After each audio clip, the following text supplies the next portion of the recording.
एक गांव में लालजी नाम का एक बहुत ही भोला भाला आदमी रहता था।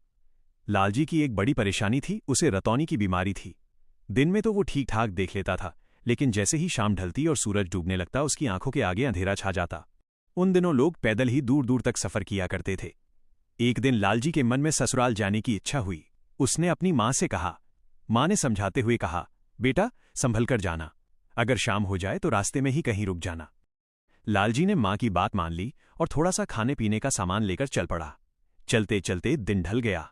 सूरज डूबते ही लालजी को दिखाई देना बंद हो गया। वो घबरा गया और सोचने लगा, अब कहाँ जाऊं। रास्ते के किनारे उसने गमछा बिछाया और वहीं लेट गया। तभी कुछ लोग उधर से गुजर रहे थे।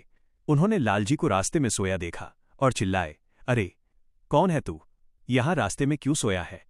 डर के मारे लालजी कुछ बोल न सका। उनमें से एक बोला, ये हमारे रास्ते में आकर अपशगुन कर रहा है, चलो इसे मार देते हैं। किसी तरह लालजी ने कहा, आप जहां जा रहे हो मुझे भी अपने साथ ले चलिए। असल में वे लोग चोर थे। उन्होंने कहा, हम चोरी करने जा रहे हैं, चलना है तो हमारे साथ चलो। मासूम लालजी उनके पीछे पीछे चल पड़ा। एक गांव में पहुंचकर चोरों ने एक घर में सेंध लगाई। सब चोर घर के अंदर सामान ढूंढने लगे। अंधेरे में टटोलते हुए लालजी के हाथ एक बड़ा सा संदूक लग गया। उसने सोचा, सारा माल इसी में होगा। उसने जल्दी से संदूक में रस्सी बांधी और बाहर फेंकते हुए जोर जोर से चिल्लाया, खींचो, जोर लगाकर खींचो। उसकी आवाज सुनकर गांव वाले जाग गए और चोरों को दौड़ा लिया। सभी चोर जान बचाकर भाग खड़े हुए। इसके बाद चोर दूसरे गांव पहुंचे। वहां एक घर में चोरी करते समय लालजी ने देखा कि चूल्हे पर दूध उबल रहा है और पास में चावल रखे हैं। उसे जोरों की भूख लगी थी।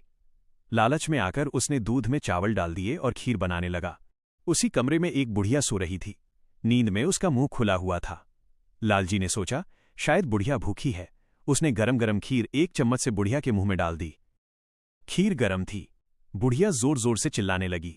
आवाज सुनकर घर के लोग जाग गए। लालजी अटारी पर चढ़ गया। एक चोर चारपाई के नीचे छिप गया। बुढ़िया घबराई हुई थी और कुछ बोल नहीं पा रही थी। घर की बहू बोली, माताजी, अगर खीर खानी थी तो दिन में बना लेती, रात में चोरी से क्यों बनाई। बुढ़िया बोली, मुझे नहीं पता ये खीर किसने बनाई, ये तो ऊपर वाला ही जाने। अटारी पर बैठे लालजी ने सोचा कि बुढ़िया उसकी ओर इशारा कर रही है। वो तुरंत नीचे कूद पड़ा और बोला, सब कुछ मैं जानता हूं, पर नीचे वाला कुछ नहीं जानता। लालजी की इस मासूम बात पर सब जोर जोर से हंस पड़े। उसकी भोलापन देखकर गांव वालों ने उसे माफ कर दिया।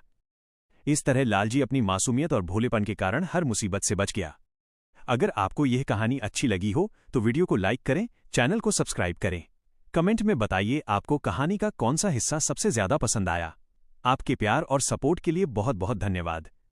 क्या आप इस कहानी के लिए कोई खास शीर्षक टाइटल